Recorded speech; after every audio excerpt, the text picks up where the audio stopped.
Hello students. Today we are going to discuss about section 40A2 and 40A3. So what is this section and when this section is applicable? This section is come under head PGBP. So we are going to discuss chapter PGBP, and in that we are going to discuss these two section 40A2 and 40A3. Now, Section 48(2) is applicable if expenditure is incurred for goods, services, or facilities, and payment is made to the person given below, and such payment is considered as excessive or unreasonable, having regard to the fair market value of the commodity or service or facility, or legitimate business needs of the assessee, or benefit derived by or occurring to assessee as a result of expenditure. To that extent payment is considered as excessive or unreasonable, it will be disallowed. So that means what? अगर आप किसी को payment कर रहे हो और वो payment excessive है या अनरीजनेबल है, जैसे फेयर मार्केट वैल्यू है FMB of the commodity and service और फैसिलिटी, उससे वो आप वैल्यू उसको ज्यादा दे दे रहे हो, तो इसका मतलब क्या हुआ कि आपने एक्सेसिव पेमेंट किया। Legitimate business needs of the assessee, वो लेजिटिमेट नहीं था, आपके बिजनेस नीड के हिसाब से नहीं था। बेनिफिट डिराइव्ड बाय और accruing to assessee as a result of the expenditure, तो जितना भी एक्सपेंडिचर एक्सेसिव और अनरीजनेबल है उतना आपको डिसअलाउ किया जाएगा। ये बात यहाँ पे सेक्शन 40A(2) में बोला गया है। To whom the payment is made, section 40A(2) is applicable in the following cases. Means if you have made payment to this person, and this is not a complete list, I had covered only few points. Now payment made by an individual to his or her relative, and if it is excessive then it is disallowed. Excessive portion is disallowed. Payment made by a company to a director of the company or the any relative of a director, then also this case is covered here. Section 40A(2) is applicable. Then if you are making payment made by a firm AOP HUF to a partner or member or a relative of a partner or member, then also it is considered. This point is to be covered. Here once again I am focusing that you are talking about the payment expenditure, and here we are not talking about the income. If you have received any income which is unreasonable and excessive, we are not talking about this here, because we are talking only about the expenditure. So that you have to keep in mind. So any payment made to relative, any payment made to a director or relative of a director, any payment made to a firm AOP or HUF partner, member or relative of a partner and member, then these persons are covered under for if you are checking the section 48(2), then you have to see the list of these persons. Now next one, payment made to an individual who has a substantial interest in the business of the payer or a relative of such individual. And who is having substantial interest, it will be covered in the point below, but 20%. The person who is holding 20% equity share of a company, then that person is having substantial interest in the business. Payment made to a company who has a substantial interest in the business of the payer, any director of the such company or a relative of a such director.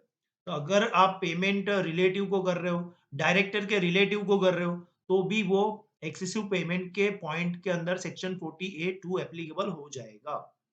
The next one, payment made to firm AOP HUF who has a substantial interest in the business of the payer or a partner, member of such person or relative of a partner or member.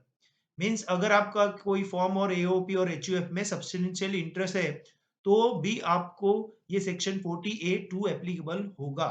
Section 40(2), once again I am repeating, it is for expenditure, it is for payment and not for income. And if that payment is excessive or unreasonable, then it is disallowed.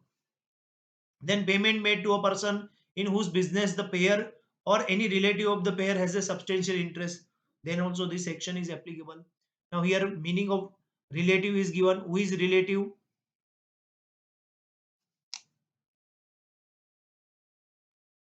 Relative in relation to individual means husband, wife, brother or sister or any lineal ascendant or descendant of that individual is covered.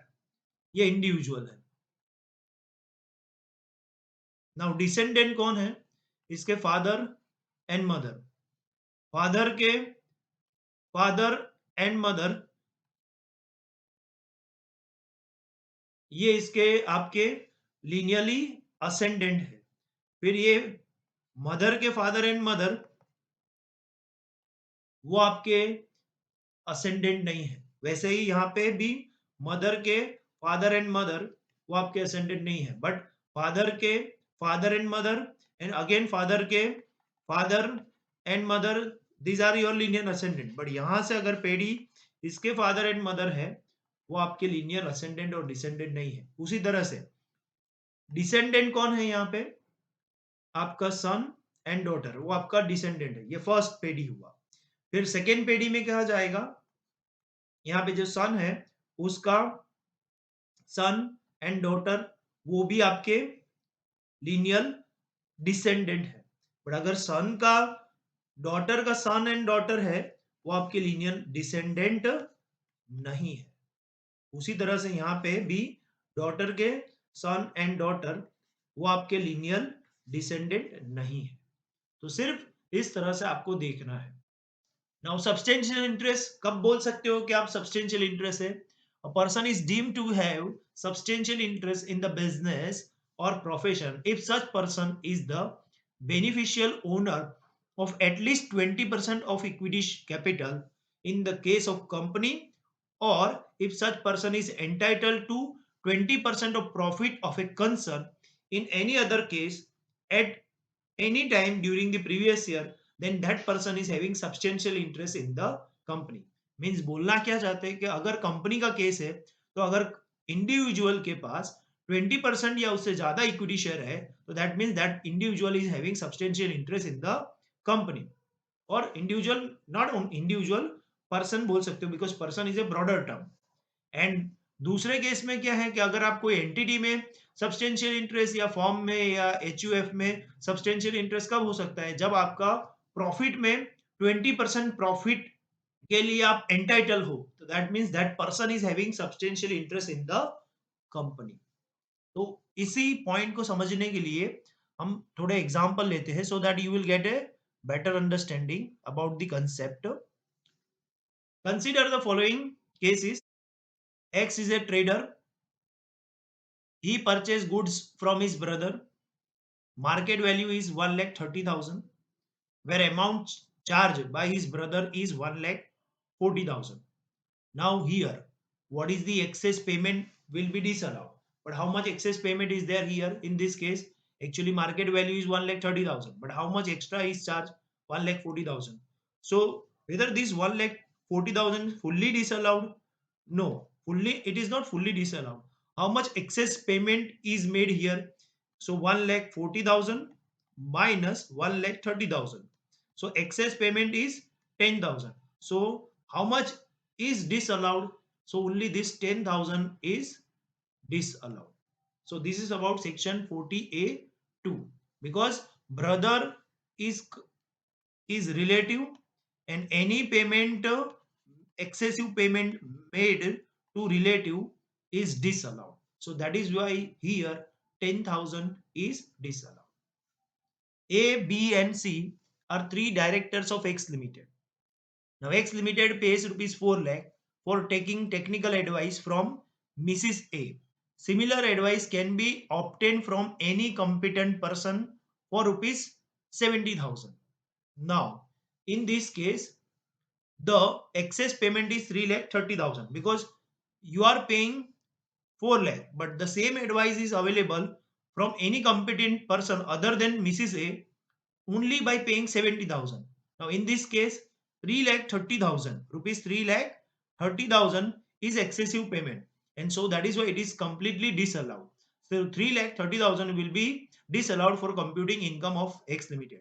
So now with just first of all identify whether it is a payment made to a relative. No, it is not a relative but here A, B, C are three directors and Who is Mrs. A? Mrs. A means it is a relative of Mr. A. So any payment made to relative of a person, then also section 40A 2 is applicable. And here how much excessive payment you are making? 3,30,000. So that is why it is a disallowed.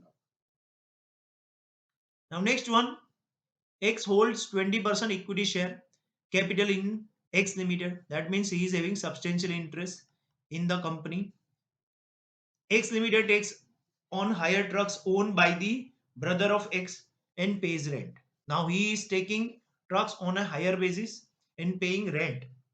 Now here also, as he is having substantial interest in the company, any excess payment of a rent can be disallowed. Here amount is not given, but you can understand X holds 20% of equity share in X Limited. So any payment by X Limited to X, and if you found it unreasonable and excessive, then it can be disallowed.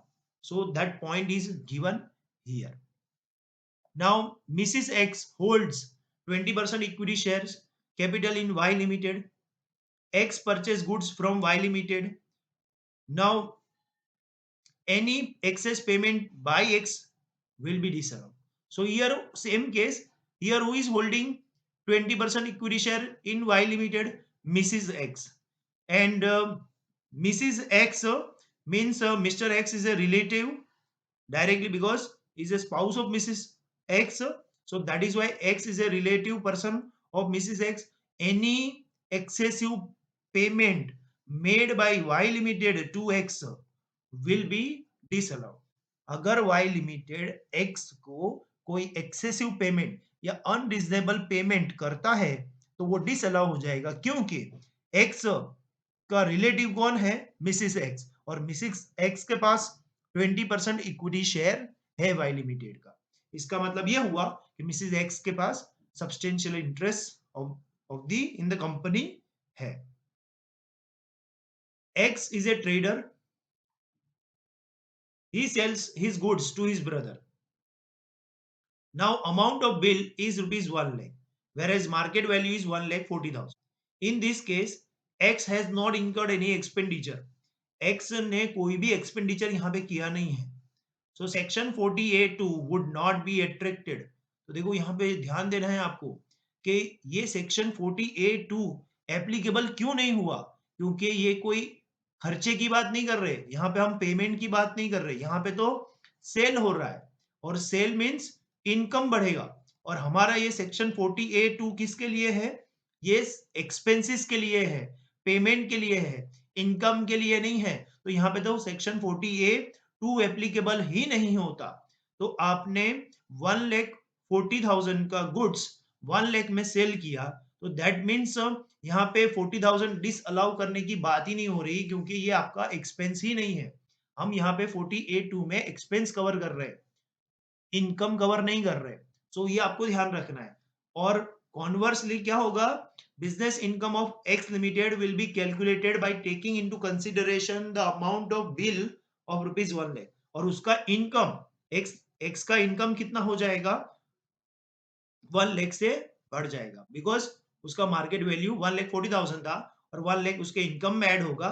हम यहाँ पे कोई खर्चा disallow नहीं करेंगे under section 40A2। So this is all about section 40A2. Ultimately what is the moral of the story? कि आप जितना भी खर्चा करते हो, अगर आपने वो खर्चा रिलेटिव को किया है, और रिलेटिव मीन्स हमने बताया किस किस को आप खर्चा एक्सेसिव करोगे या अनरीजनेबल होगा तो वो डिसअलाउ किया जाएगा, हमने वो पूरा लिस्ट पढ़ा। तो वो पूरा का पूरा अगर एक्सेसिव या अनरीजनेबल है तो वो डिसअलाउ होता है। यहाँ पे सिर्फ खर्चे की बात हो रही है, इनकम की बात यहाँ पे नहीं हो रही। Now next one, amount not deductible in respect of expenditure exceeding 10,000, section 40A3 means rule of disallowance क्या है यहाँ पे, वो आपको ध्यान में रखना है कि what is rule of disallowance here, कि कब वो पर्टिकुलर एक्सपेंस डिसअलाउ कहलाएगा। Disallowance is attracted under section 40A3 if the following conditions are satisfied. ये तीन कंडीशन है, अगर ये सेटिस्फाई हो जाएगा तो आपका वो खर्चा डिसअलाउ हो जाएगा। Any SSC incurs any expenditure which is otherwise deductible under the other provisions of the act for computing business or profession income. For example, expenditure for purchase of raw material, trading goods, expenditure on salary, etc. The amount of expenditure exceeds rupees 10,000 or rupees 35,000 if an SSE makes payment for plying, hiring or leasing goods carriage. अब ये क्या है देखो, यहाँ पे क्या लिखा है कि अगर आप कोई खर्चा कर रहे हो और वो खर्चा नॉर्मली अलाउड है, तो यहाँ पे ऐसे ही एक्सपेंसेस की बात करेंगे जो एक्सपेंसेस अलाउड है। जो एक्सपेंसेस पहले से ही डिसअलाउ है, वो एक्सपेंसेस की यहाँ पे बात नहीं कर रहे हैं। जैसे कौन से एक्सपेंसेस आप प्रॉफिट एंड लॉस अकाउंट के डेबिट साइड पे लिख सकते हो as per income tax act 1961। तो यहाँ पे थोड़े बहुत एग्जांपल दिए हैं, जैसे expenditure on purchase of raw material, expenditure on purchase और सैलरी, ट्रेडिंग गुड्स एक्सेट्रा। तो ये सारे खर्चे आप लिख सकते हो। अब ये खर्चे भी डिसअलाउ हो सकते हैं। कब? अगर आपने ये खर्चे का पेमेंट 10,000 से ज्यादा किया है। यानी अगर खर्चा भी 10,000 से ज्यादा है और पेमेंट भी 10,000 से ज्यादा है, तो एंड यहाँ पे मैं आपको बता देता हूं कि क्या है पॉइंट। देखो यहाँ पे दो बातें की गई है, expenditure and payment. And means दोनों बातें सेटिस्फाई होनी चाहिए, तो ये डिसअलाउ माना जाएगा। अगर एक्सपेंडिचर ग्रेटर देन 10,000 है और पेमेंट भी ग्रेटर देन 10,000 है, तो ये जो एक्सपेंस हो जाएगा वो डिसअलाउ हो जाएगा अंडर सेक्शन 40 ए सब सेक्शन 3। ये अगर बात सेटिस्फाई होती है तो ये डिसअलाउ हो जाता है। एक्सपेंडिचर एंड पेमेंट दोनों 10,000 से ज्यादा है एक दिन में, तो वो डिसअलाउ हो जाता है। हम आगे देखते हैं इसको प्रोविजन को। और ये लिमिट 35,000 है in case of flying, hiring, leasing of goods and carriage. अब फ्लाइंग क्या है, हायरिंग क्या है, लीजिंग ऑफ क्या है, मींस गुड्स ट्रांसपोर्ट एजेंसी है। वो गुड्स ट्रांसपोर्ट एजेंसी में ये तीन बातें बोली गई है। Now next one, a payment or aggregate of payment made to a person in a day in respect of the above expenditure exceed rupees 10,000, rupees 35,000 if an assessee makes payment for plying, hiring or leasing of goods carriages. And third one, the above payment is made otherwise than by account pay check or by account pay demand draft or use of electronic clearing system through a bank account or through prescribed electronic mode. If all above conditions are satisfied, then 100% of such expense payment will be disallowed. यहाँ पे आपको example के through समझाता हूं। जैसे आपने mister x के पास raw material purchase किया है ऑफ रुपीज 15,000, यानी पहली कंडीशन तो सेटिस्फाइड हो गई, एक्सपेंडिचर 10,000 का से ज्यादा था और उसी दिन आपने पेमेंट कर दिया 15,000 का, और वो पेमेंट कर दिया आपने account payee check, demand draft, account पे डिमांड ड्राफ्ट या इलेक्ट्रॉनिक क्लियरिंग सिस्टम के अलावा, यानी आपने अगर कैश में इसका पेमेंट कर दिया, तो ये पूरा का पूरा 15,000 आपका डिसअलाउ हो जाएगा, ये आपको डिडक्शन नहीं मिलेगा। सेम वे अगर mister x raw material purchase करते हैं 15,000 का, पर अगर उसका पेमेंट आपने पहले 7,000 कर दिया कैश में और फिर 8,000 कर दिया उसी अलग अलग दिन में, जैसे ये मान लो कि आपने 7 अगस्त 2021 में और ये 8 अगस्त 2021 में किया, मीन्स अलग अलग दिन में किया है आपने ये पूरा एक्सपेंडिचर, तो टोटल तो 15,000 पे कर दिया।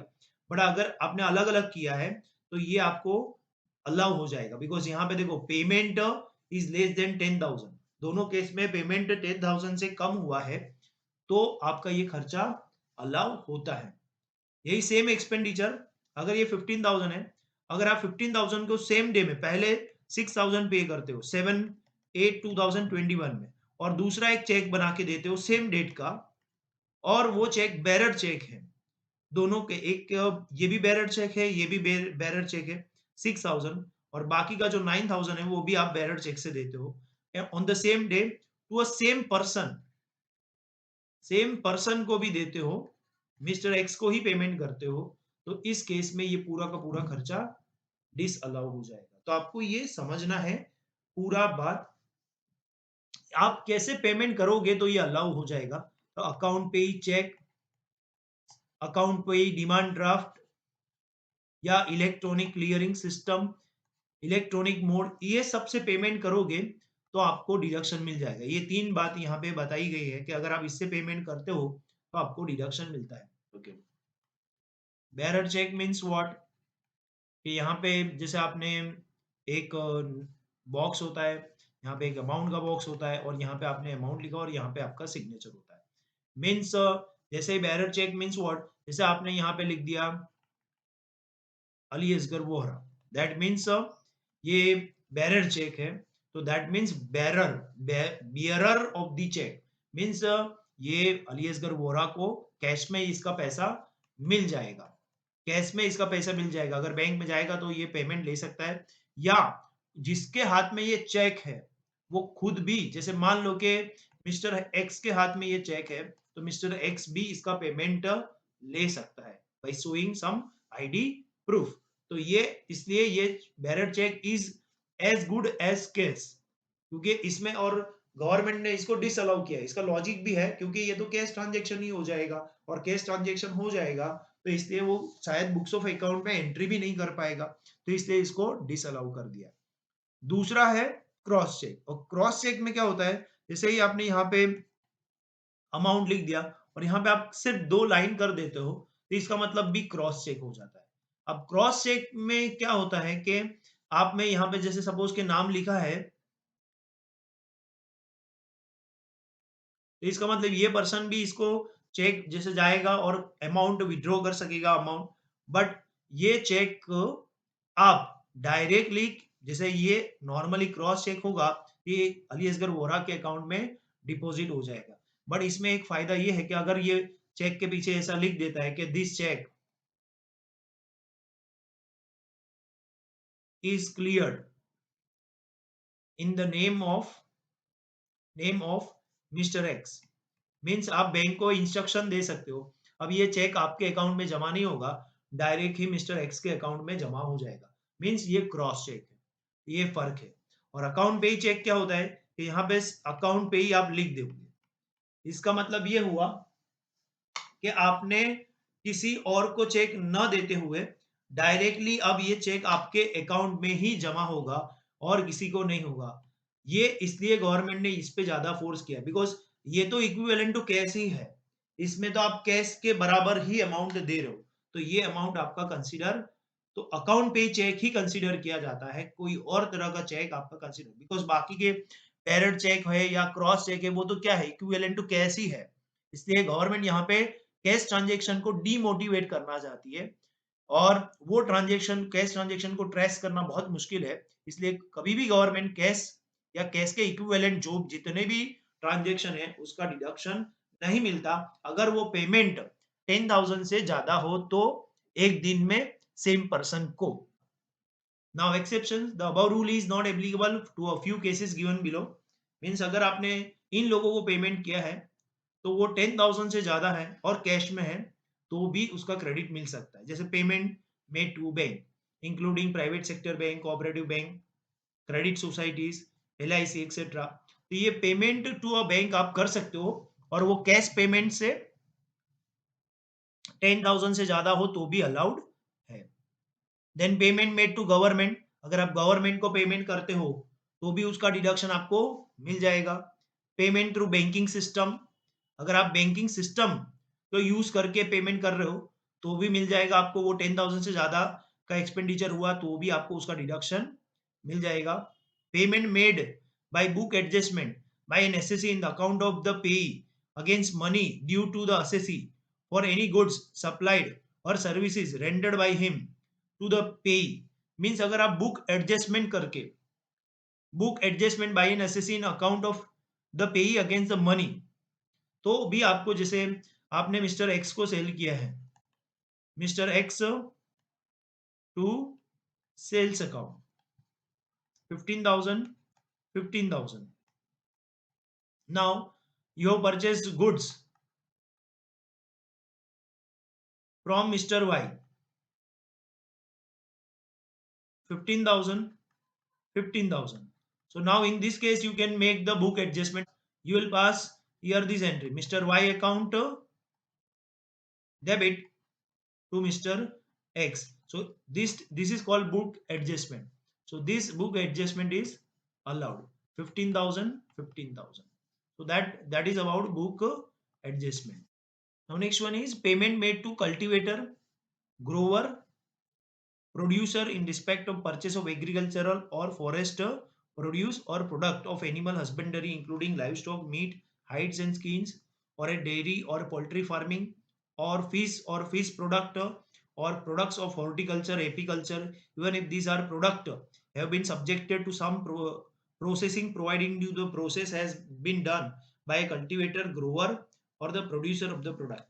मीन्स अगर आप कोई भी पेमेंट फार्मर को करते हो, एग्रीकल्चरिस्ट को करते हो, या उससे रिलेटेड कोई जो फार्मिंग का बिजनेस करता है, जैसे लाइव स्टॉक यानी कोई एनिमल का बिजनेस कर रहा है, एनिमल हस्बेंडरी, या कोई डेयरी फार्मिंग करता है, कैटल का बिजनेस, पोल्ट्री फार्मिंग करता है, हॉर्टिकल्चर मीन्स बगीचा का अगर कोई काम करता है, एपीकल्चर मीन्स हनी से रिलेटेड वर्क करता है, तो ये सब फार्मर्स हुए. तो if you are making payment to farmers and if you are making more than 10,000, then this is allowed. Like if you are a, let us say you are a Maggi company and you have purchased tomatoes from A, B, C, D, and you have made payment more than 10,000, here 20,000, here 30,000, 40,000, and here 50,000. Now all payments are in cash by Maggi company to the farmers or growers or cultivators of the tomatoes, because you are making ketchup. You are Maggi company and you are making tomato ketchup. So now deduction is allowed or not, and it is made in a single day to a different person, but it is more than 10,000, so here expenditure is allowed because it falls in exceptions. ये सारे exceptions में आते हैं because you are making payment to cultivator, grower, farmer, इन लोगों को payment कर रहे हो, तो यहाँ पे आपको डिडक्शन पूरा मिल जाएगा, इसलिए तो उसको एक्सेप्शन में डाला गया है. Now next one, payment made to producer in respect of the purchase of the products manufactured or processed without the aid of power in a cottage industry.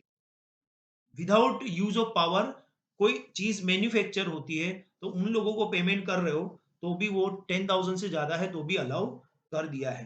Next यहाँ पे payment made to a person who ordinary resides और carries on business in a village not serve by bank. यानी आप ऐसी जगह पे payment करते हो जहां पे बैंक ही नहीं है, तो वहां पे भी 10,000 से ज्यादा का पेमेंट अलाउ कर दिया गया है.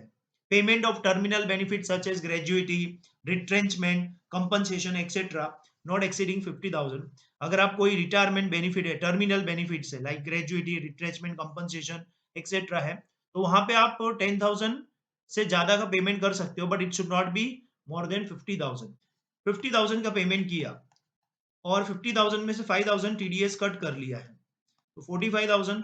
और ऐसे पर्सन को पेमेंट कर रहे हो जो 15 डेज से ज्यादा, देखो यहाँ पे क्या लिखा है, 15 डेज या उससे ज्यादा जो आपके नॉर्मल प्लेस ऑफ बिजनेस है वहां पे नहीं रहता और कोई और जगह पे रहता है और वहां पे कोई बैंक ही नहीं है, अब तो वो पेमेंट आपको अलाउ किया जाएगा. या कोई पर्सन जैसे कोई शिप में जाता है, कोई पर्सन शिप में उसको पोस्ट किया है, क्रूज है, और क्रूज में क्या होता है, नॉर्मली बैंक तो होता ही है, बट लाइक सपोज यहाँ पे कोई बैंक नहीं है और यहाँ पे आपको ये 45,000 कैश में पेमेंट करना पड़ रहा है, तो ये 45,000 का डिडक्शन अलाउड है कि नहीं है, तो यहाँ पे डिडक्शन इज अलाउड. यहाँ पे डिडक्शन को अलाउ कर देंगे बिकॉज ये 15 दिनों के लिए एक नॉर्मल जो अपना ऑफिस था उसके अलग जगह पे पोस्ट किया गया है और उसकी वजह से उसको पेमेंट कर किया जा रहा है, या तो फिर ऐसा हो रहा है कि वो शिप में जॉब कर रहा है और शिप में जा रहा है और इसके लिए और शिप में कोई बैंक ही नहीं है, तो इसलिए वहां पे अगर 10,000 से ज्यादा का पेमेंट हुआ तो वो अलाउ किया जाएगा। नेक्स्ट वन, 10th वन, यहां से 10th स्टार्ट होता है। Payment required to be made on a day on which banks were closed either on account of holiday और स्ट्राइक।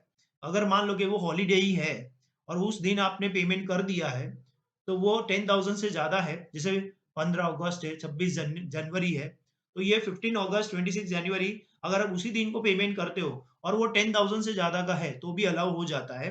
और यहाँ पे नॉर्मली इनकम टैक्स ऑफिसर भी आपको पूछेगा, भाई ऐसा तो क्या आवश्यकता आ गई थी कि आपने 15 अगस्त को ही पेमेंट किया, अगर इतना ही जरूरी था तो 14 अगस्त को पेमेंट कर देते, आपने 16 अगस्त को पेमेंट कर देते थे, 15 अगस्त ही क्यों चूज किया है, वो आपको क्वेश्चन काउंटर क्वेश्चन कर सकते हैं।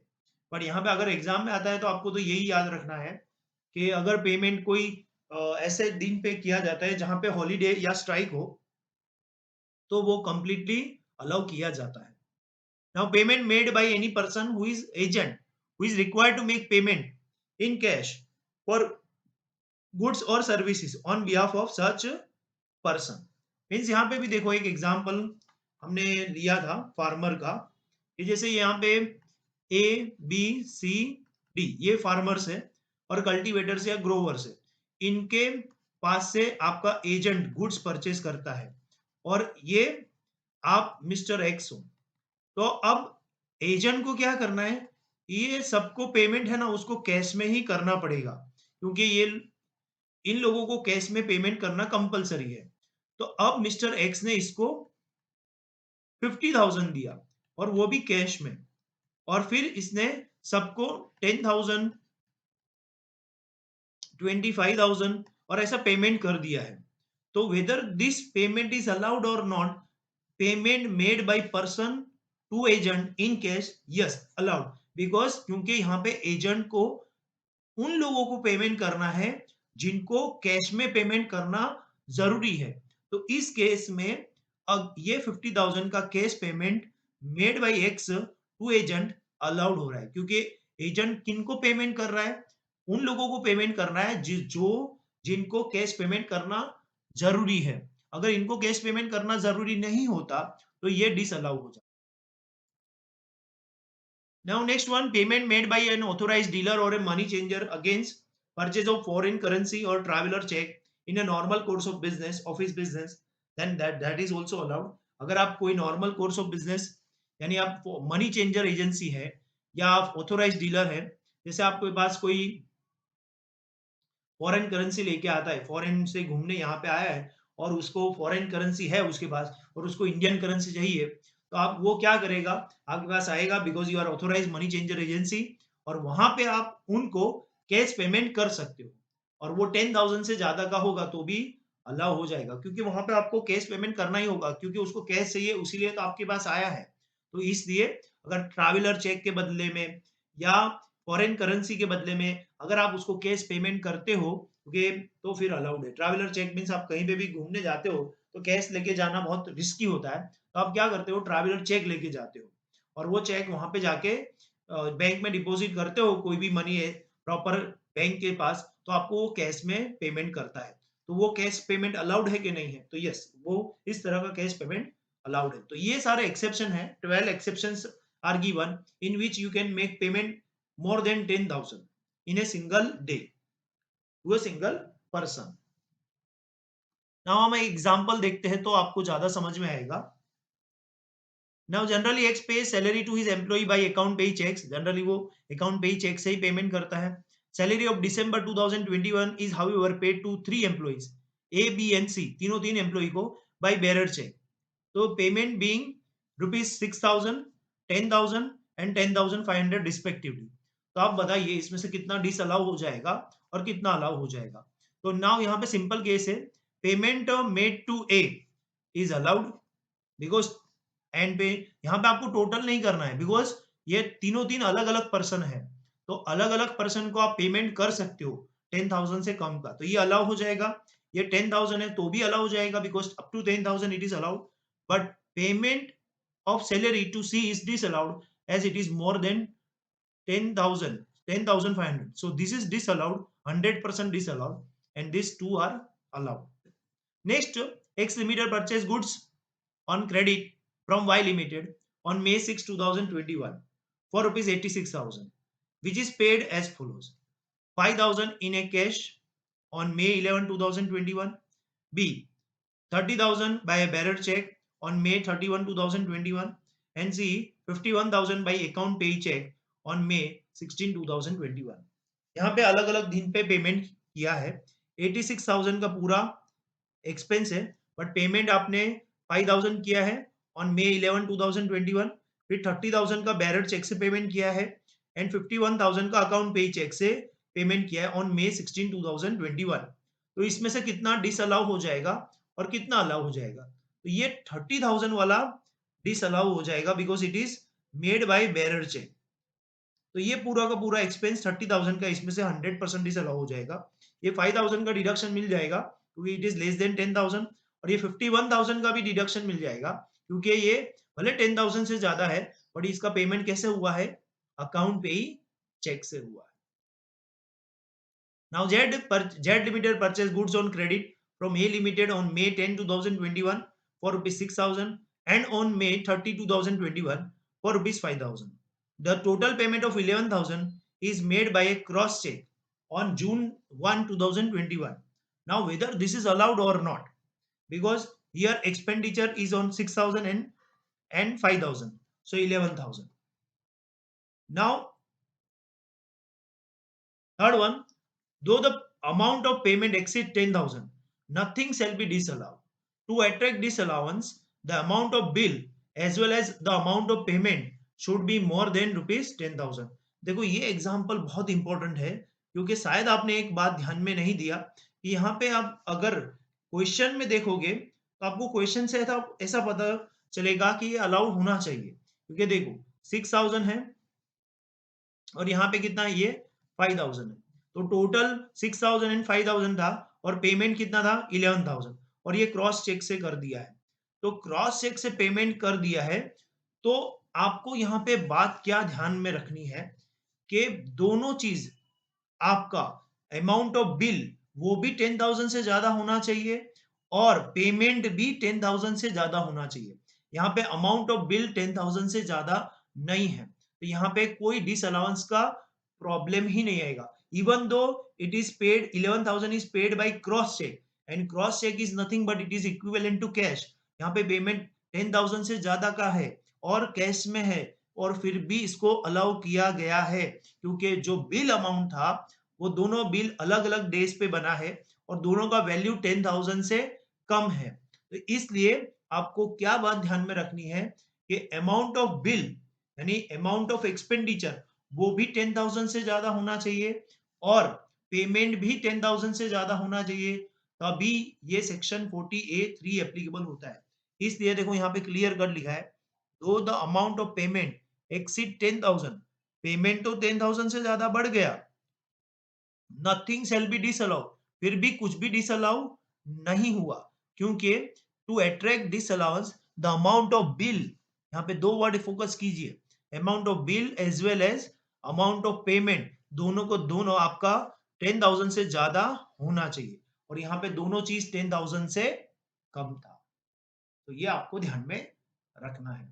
मैंने पहले ही आपको बताया था कि आपको expenditure as well as payment दोनों का अमाउंट 10,000 से ज्यादा होना चाहिए तो ही डिसअलाउ होगा. Now next one, fourth one, A Limited purchased goods on credit from a relative of a director on June 20, 2021 for rupees 50,000. Market value rupees 42,000. The amount is paid in cash on June 25, 2021. अब देखो यहाँ पे ए limited ने goods credit पे purchase किया है और amount कितना है? 50,000, यानी बिल का अमाउंट तो 50,000 है बट मार्केट वैल्यू उसका 42,000 है और अमाउंट पेड इन कैश, पूरा का पूरा अमाउंट पे कर दिया 50,000 कैश में. तो अब इसमें कितना डिसअलाउड है? तो यहाँ पे दो सेक्शन एप्लीकेबल होता है, 40A(2) एंड 40A(3) भी एप्लीकेबल होता है क्योंकि यहाँ पे एक्सेसिव पेमेंट हुआ है. एक्सेसिव पेमेंट कितना ज्यादा हुआ है? और ये रिलेटिव को किया है, relative of A director, means 8,000 is disallowed under 40A2, whereas 42,000 is disallowed under section 40A3, क्योंकि ये एक्सेसिव, ये कैश पेमेंट है, तो ये कैश पेमेंट इसलिए डिसअलाउ हो गया अंडर 40A3, और ये एक्सेसिव पेमेंट है 8,000, तो आपका उसमें डिसअलाउ हो जाएगा। तो पहले आपको एक्सेसिव पेमेंट को डिसअलाउ करना है और फिर कैश पेमेंट को डिसअलाउ करना है। तो ये देखो यही उसी बात को यहाँ पे बताया है। Out of the payment of 50,000 rupees 8,000 being an excess payment to relative shall be disallowed under section 40A2 as a payment is made in cash and the remaining amount exceed 10,000, that is 100% balance, that is 42,000 shall be disallowed under section 40A3, जो मैंने आपको पहले ऊपर भी समझा दिया इसको। Now next one, last one. B Limited purchase raw material on credit from A who holds 20% equity share capital in B Limited. That means that person is having substantial interest. The amount of bill is 36,000. यहाँ पे amount of bill 10,000 से ज्यादा बढ़ गया, but market price being 9,000. Market price तो सिर्फ 9,000 ही है. It is paid in cash on July 26, 2021. अब इसका solution कैसे करेंगे? देखो ये point का solution कैसे होगा? यहाँ पे आपने 36,000 का बिल अमाउंट है, बट इसका ओरिजिनल प्राइस 9,000 है, तो कितना एक्सेसिव पेमेंट है? 27,000. Now let us say the answer. What is the answer?